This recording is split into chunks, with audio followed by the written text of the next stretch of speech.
How did the Ottoman Empire begin? By the end of this video, you will find out how the Ottoman Empire formed. You'll find out about the earliest Ottoman leaders and their legacy. And I will conclude by revealing the secret of the Ottoman success. So this video will really focus on the earliest history, the early part of the Ottomans' history. Because the Ottomans, they didn't start as an empire. In fact, they started as a small and insignificant territory in Anatolia. But what they built did become an empire, and it was an empire that endured for 600 years. And it's one of the few empires that spans from the medieval times to the modern age. These early Ottomans, they did something special. What was it? Let's take a look. So our Ottoman story, it begins in the late 1200s AD. If you look at the map, you'll see where they are. Sut was the name of their territory, and their position in Anatolia was far into the west, western Anatolia, and they were bordering Byzantine and Christian lands. Now, Anatolia was a different place in the 12 to 1300s. It looked like this map. From the map you can see there are many territories. It's broken up into different territories and there are different leaders. And the Ottomans were one of many territories in Anatolia, and they began very small. Anatolia was not unified. It was a patchwork, and these broken up territories, they were called beyliks or principalities. Each one was a separate and independent territory, and each one had its own leader, a bey. So you have a bey, the leader, leading his beylik, his own independent territory. And what's important about these territories are that they were Turkoman Muslims. So how did Christian Anatolia find itself divided into these Muslim beyliks? Because the Byzantine Empire had controlled Anatolia as a whole, as one ruler for many centuries, and Anatolia had been a dominantly Christian land for centuries. What happened that these beyliks, these Muslim beyliks, were able to form? And that goes back to a significant historical event, and this is the Battle of Manzikert. This occurred in 1071 AD. And if you look at the map, I'll explain why it was important. From this map you can see on the red arrow I've indicated the position where this battle occurred, and as you can see geographically it's very far to the east. It's on the edge of Anatolia, just before you get to the Middle East. And the reason why did the Battle of Manzikert happen? It's because the Byzantines were unhappy. They were unhappy to see the flood of nomads and Muslims into Anatolia. It wasn't a situation that made them happy. They didn't want to see these Muslims settling in Anatolia. And it was the Byzantines' way of trying to control their borders and to stop further Muslims entering. The Battle of Manzikert, it was between the Byzantines and a great Seljuk Empire, a Muslim empire. The Byzantines actually lose. Despite initiating the battle, they have lost. What happens when they lose? They are forced to retreat. They go backwards. They go back to the west. The Seljuks have won. And there are two important consequences to the Battle of Manzikert and to the Byzantines losing. The first consequence is that by losing and having to retreat to the west, any resistance or the barriers that were stopping these nomads are now removed. There are no barriers. These Turkomans and Muslims could freely enter into Anatolia. They did. They entered further and further into Anatolia. Not only did they enter, they settled and they stayed. And the second most important consequence of the Battle of Manzikert was the Turkification of Anatolia. This Christian land, Christian Anatolia, was changing. the dominant Christian religion was changing. These Turkomans were here and they were here to stay. So let's fast forward a few hundred years. We're back in Anatolia of the late 1200s. We have our Anatolian Beylik. These are Muslim populations, and these Anatolian settlers are Turkoman Muslims. Our Ottomans in Suud, our Ottoman Beylik in Suud, are also Turkoman Sunni Muslims. Now, these Turkomans, their origins are very important. The Turkoman origins are important to the Ottoman story, the Ottoman history. So who were these Turkomans? These Turkomans were Sunni Muslims, and they started as nomads. Our Turkoman nomadic ancestors started in Central Asia. And if you look at this map, I indicate where they started. That yellow circle is Central Asia, approximately where these nomads began. And their migration to Anatolia is thousands of kilometers of migration. It didn't happen overnight. It was a very slow migration. It was over many decades. It was a slow process. And as they're migrating over the years towards the west, they're coming into contact with Islam, and they're converting to Islam. And who are converting these nomads? It's traveling Muslim dervishes and religious men. They're traveling with our nomads, and they are talking to them, they're living among them, they're living as nomads.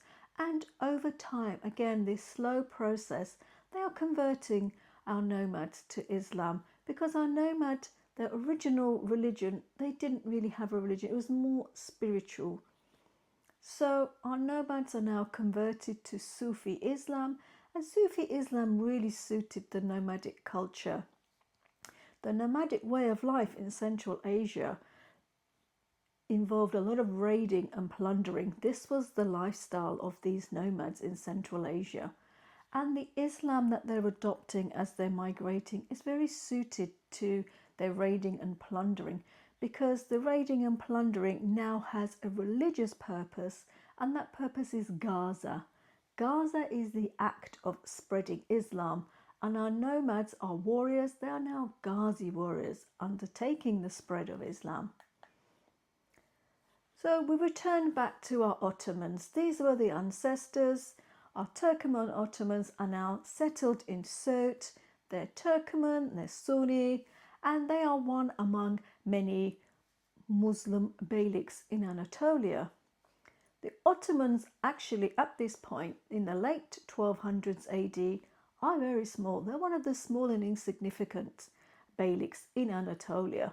There are far bigger and stronger beyliks. But that's all about to change, because Osman, he is now the leader of this beylik in Suud. Osman, historically, he's referred to as Osman Ghazi or Osman I or Osman. And really, Osman is considered the founding father of the Ottoman peoples. And it's his name that is given to the followers, the Ottomans. Osman is a bey, he is a leader, and he's a typical Turkoman. His tribe is typical Turkoman in their lifestyle and their culture. What was special about Osman Ghazi? A lot. He was an exceptional warrior and a tribal leader, and he really understood the enemy, the Byzantines. He could see their weaknesses and he exploited their weaknesses. The Byzantine Empire had a status historically. It had a status of greatness, but it was an empire that was on a constant trajectory downwards, weakening. It was weakening before the Ottomans turned up, and the Ottomans were sharing borders now with this empire or this territory that was weak, and they could see, the Ottomans could see that it was weak, and they exploited this weakness. The Byzantines, the strategy was to protect their cities, so they left the rural area and the countryside pretty much weakly defended or not defended. And Osman could see this, and he focused on their weaknesses. He focused on the countryside and on the villages and the towns. And he focused on the Byzantines. He always remained focused on Byzantine territory, Christian territory. He didn't take on the other Anatolian beyliks. Osman is successful, and his success is attracting other followers. A lot of warriors are joining him. These warriors are after booty, they're after land. Some of them have a religious purpose. They're interested in spreading Gaza. There are also religious men joining his followers. He has Christians joining. Osman was a devout Muslim, and he was leading his followers for Gaza. He himself was a follower and a disciple of a very prominent Sufi sheikh in these territories at this point in history, and this influential sheikh was called Sheikh Edebali. Osman had a very close relationship. Not only was he a follower and a disciple, he eventually marries Edebali's daughter. And there is historically a story around this period of Osman's beginnings. And this story is called Osman's Dream. And the story is that Osman has a dream. In his dream, he sees a tree growing from his chest, and this tree grows and it covers a lot of land. And the story is that he tells Sheikh Edebali about this dream, and Sheikh Edebali responds by saying Osman is the chosen one and that Osman's descendants will rule a lot of territory. At the same time, we know that Edebali gifts Osman a sword, and this is later called the Sword of Osman. And this is a very significant and symbolic sword for the Ottomans, because in later dynasties or later years, it's used as in the girding ceremony when a new sultan is coming to the throne. This sword of Osman is used for many centuries thereafter. So Osman is successful, and his success is creating fear and resentment among the Byzantines. The Byzantines are fearful of further losses to Osman, and Osman is their closest enemy. He's the closest Muslim territory. The Byzantines want to stop him. They do not want Osman growing any more than he's growing, and they confront Osman. This leads to a very key battle, the Battle of Bafian. The battle is between the Ottomans and the Byzantines. Now, we know from historical sources that Osman led his army. He personally led his army, and we know this from Ottoman sources, later Ottoman sources, but also Byzantine sources. So Osman was a very fearless warrior. This Battle of Bafian is a big win for Osman. It's a twofold win for Osman. Firstly, he's won the battle, and secondly, the Byzantines have withdrawn, and these lands around his territory or close to his territory are now completely undefended. The Byzantines have disappeared. These territories are his for the taking. And another significant factor in this Battle of Bafian is that Osman's name now is in the history books. His name starts occurring from Bafian onwards. So we know this was a significant battle for him and a significant win. So Osman, he's growing, he's won Bafian, and he's now able to comfortably extend his territories. And the more he extends, the more he grows, the more followers he's attracting. So we have one successful leader, Osman. When he dies, the rule is handed to his son, Orhan. Orhan is our second ruler. Orhan, or Orhan I, or Orhan Gazi as he is called, he was just as an effective leader as his father. When he starts, he's leading a large tribe. He's also using the same name. He's also calling himself a bey. So he's again a bey leading his beylik. But Orhan was a bit different. He was also an exceptional warrior, but he was a state builder. He was interested in structure and permanence, and he grows on the successes of his father, and he is able to very quickly take towns and cities. And he takes a city. The first city that they can conquer is Bursa in 1326. So now it's official. The Ottomans have their first city.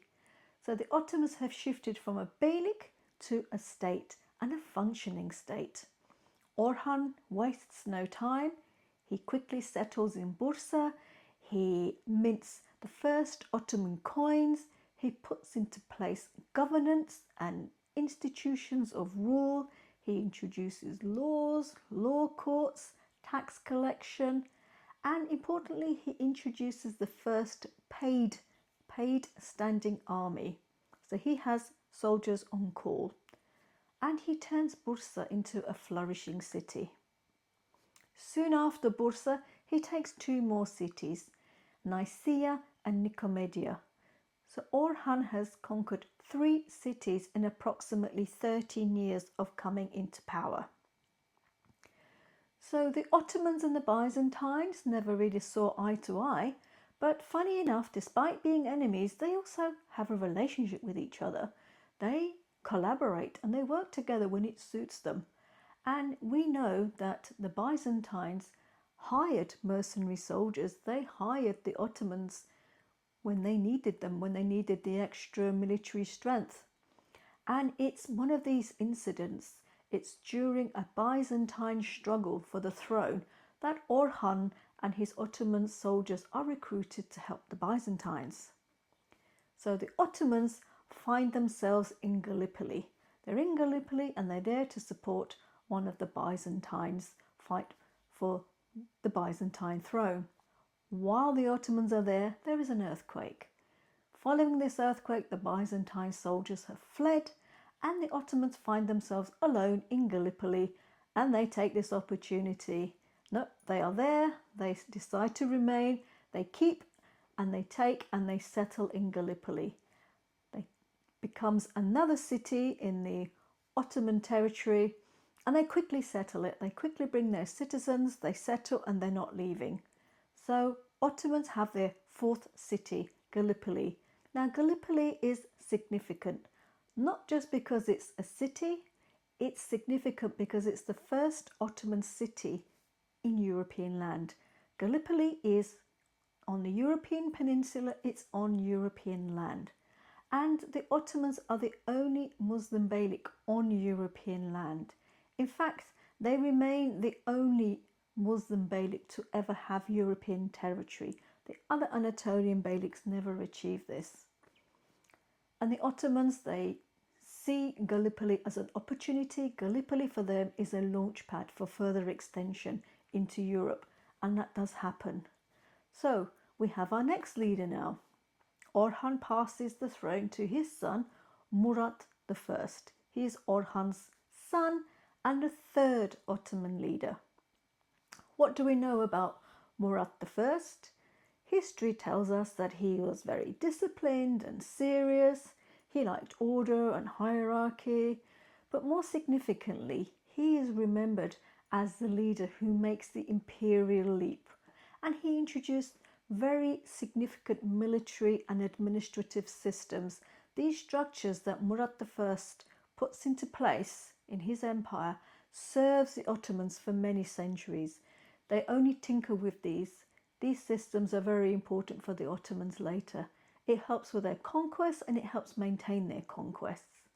And Murat is the first Ottoman leader to use the title Sultan. Up to this point, his father and grandfather were beys of a beylik, but he's taken that beylik. It's no longer a small tribal beylik.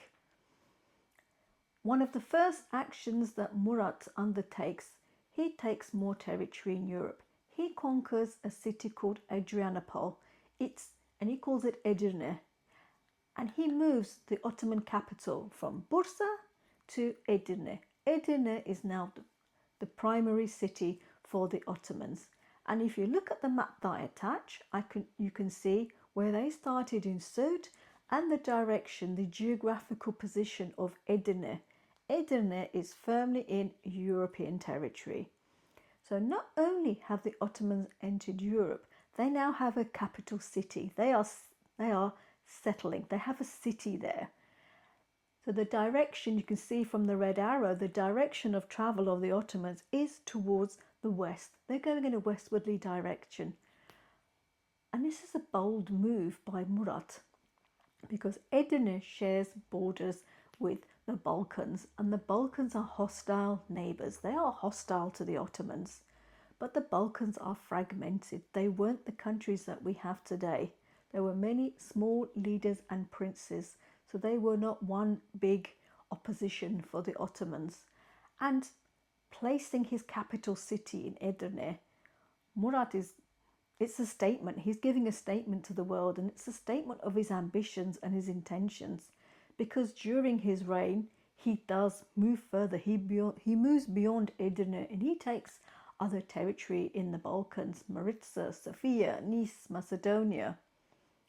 These Balkan leaders, all these independent leaders, obviously they're feeling threatened. They don't like the Ottomans coming in and conquering.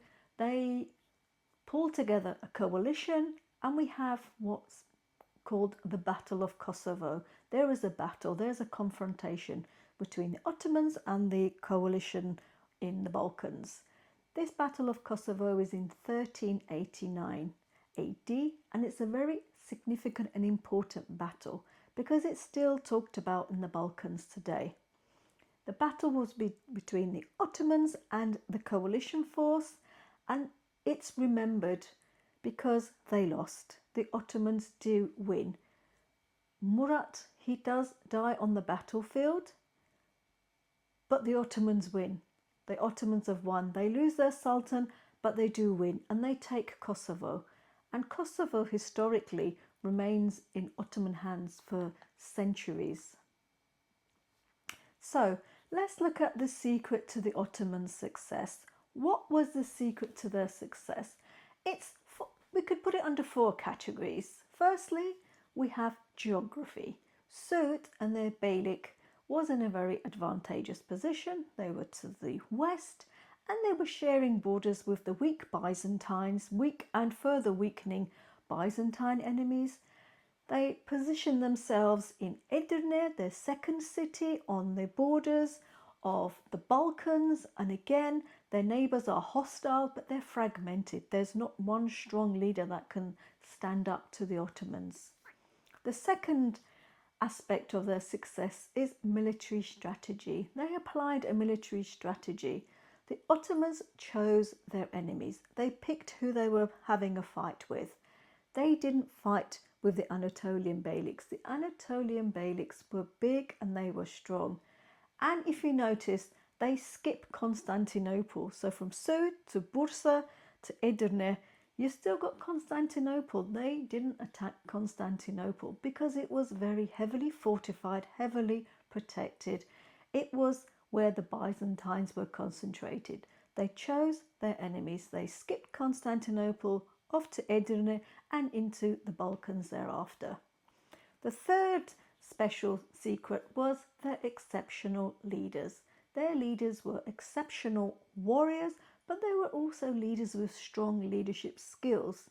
These were Turkoman frontier warriors. Their ancestry was warring. They were very skilled warriors, skilled and effective. But their leaders were also very flexible and accepting, because taking Bursa and Gallipoli and Edirne, they were taking Christian lands. So they were absorbing Christian populations into their territories and into their empire. So the Ottomans very, very early on were a multicultural empire. And their leaders, these Ottoman leaders, practiced tolerance and acceptance, and they were respectful of other religions. They were very respectful of Christians and Jews and Armenians. They respected and they accepted. The fourth secret to their success, they were state builders. They were quick to take opportunities and turn them into permanent wins. Very early on, they were looking, whenever they took a territory, be it Gallipoli or Bursa, they took it, they grew it, they added state. Conquests weren't temporary. Conquests were turned into permanence. And the Ottomans didn't practice scorched earth. Theirs was always to conquer and absorb. They conquered, they took, they turned it into permanence. They had an eye on the future. And very quickly they introduced a lot of military and administrative systems. These systems supported their conquests, and it supported further conquests, further territories in the future. So let's summarize. How did the Ottoman Empire begin?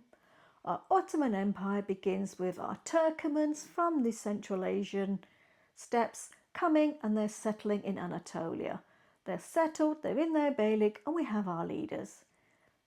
Suits, our Ottomans are lucky, they have a geographical advantage, but it's more than just geography, because we've got very capable and adaptable leaders. Our Ottoman leaders were very adaptable, very open-minded, but they were also very ambitious. They were hungry for territory, hungry for expansion and gain. They were skilled warriors, and conquests came easy. The Ottomans focused on enemies they could take on, and whenever they conquered, they turned it and they made it permanent. They conquered and they absorbed. And within 3 generations, the Ottomans took their small tribe and they turned it into an imperial power. That's a very short amount of time. So, where are we in our story? Our third leader, Murad I, he's died on the battlefields of Kosovo. What happens next? If you're interested to find out what happens next, please click the follow button.